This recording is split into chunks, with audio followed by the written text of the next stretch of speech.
During my 10th birthday party, a clown that nobody invited showed up and said, "Who wants to play the craziest game of Simon Says ever?" All 15 of us screamed yes. The clown reached into his bag for balloons, but his Nokia phone fell out. He picked it up fast and shoved it in his pocket, then looked around nervously.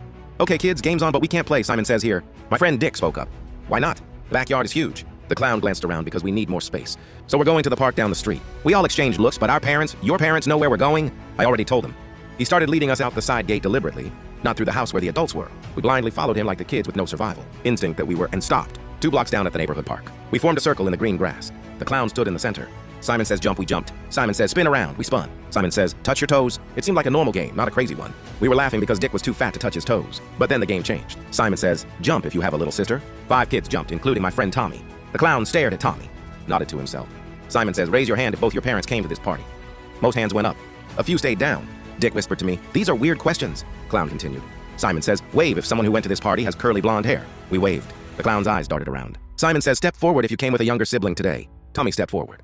The clown locked onto him. I noticed something. The Nokia phone bulging in his pocket. A police radio clipped to his belt. Clowns don't have those. Dick raised his hand. "Mr. Clown, I left my water bottle in the backyard. Can I get it?" The clown's voice changed, serious. Simon says stop. Simon says nobody goes back to that house. We went quiet. Why not? Simon says trust me. Tommy looked confused. The clown turned to him.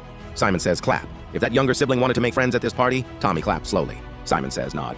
If that sibling is shy, I might be playing alone. Tommy nodded, yeah.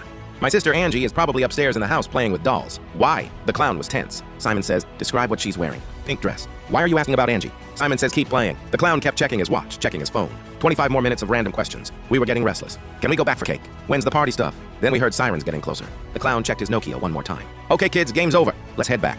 He walked us toward the house slowly. That's when we saw them. 3 police cars in the driveway with officers leading a man in, handcuffs out the front door. There was a black mask around his neck. A little girl in a pink dress came out crying. She had blonde curls, exactly like a clown had described her. A female officer was holding her. Tommy screamed, "Angie!" He ran over. The officer stopped him gently.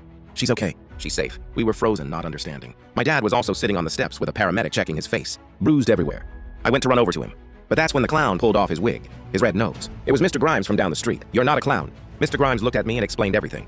30 minutes ago, I looked out my window and saw that man in a black mask upstairs. He was holding Angie by her throat. He had a gun pulled and was aiming it at your dad, threatening to shoot him if he got close. My stomach dropped. I called 911 on my Nokia, but the station is 3 minutes away. I couldn't let you kids come back inside and maybe get yourselves killed. He was tearing up.